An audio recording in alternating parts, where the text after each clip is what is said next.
The Denver Broncos have cut 3 players, including linebacker Joe Schobert.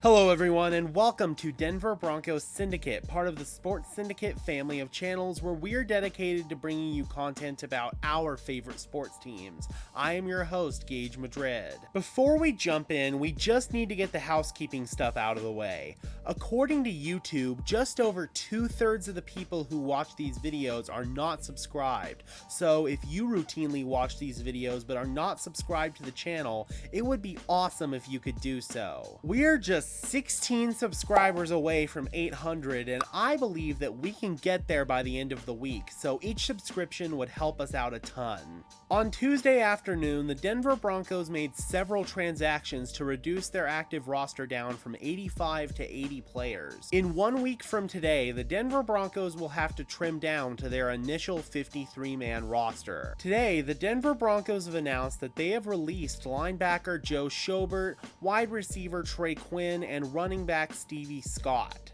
They also placed tackle Tom Compton on the reserve PUP list, meaning that he will be out for at least the first 4 weeks of the regular season, as well as waived tackle Casey Tucker with an injury designation. Tucker suffered a toe injury in the preseason loss to the Bills, and once he clears waivers, he will revert to the Broncos injured reserve list. From there, he could be released with an injury settlement. The release of Joe Schobert didn't come as much of a surprise to me.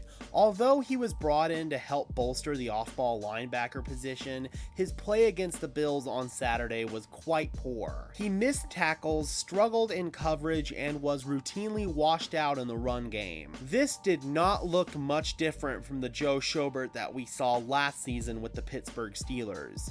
After just one preseason game, the Broncos decided that they had seen enough and elected to cut ties with Schobert. As far as Trey Quinn goes, the 5th-year veteran was likely battling for a spot on the practice squad. Despite having some nice plays in training camp, over the past couple of weeks, he has slipped on the depth chart behind guys such as Jalen Virgil, Brandon Johnson, and Seth Williams. This was Stevie Scott's second stint in Denver. He spent training camp last season with the Broncos before playing in the USFL this spring.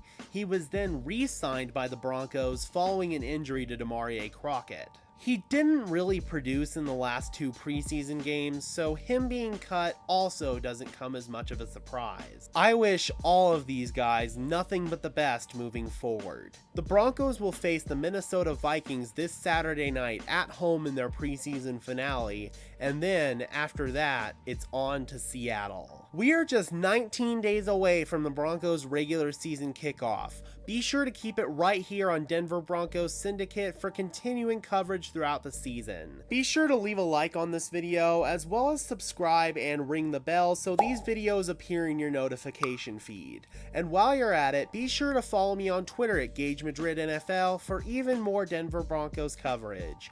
And for now, this has been another episode of Denver Broncos Syndicate. I am your host, Gage Madrid, saying peace out and let's ride.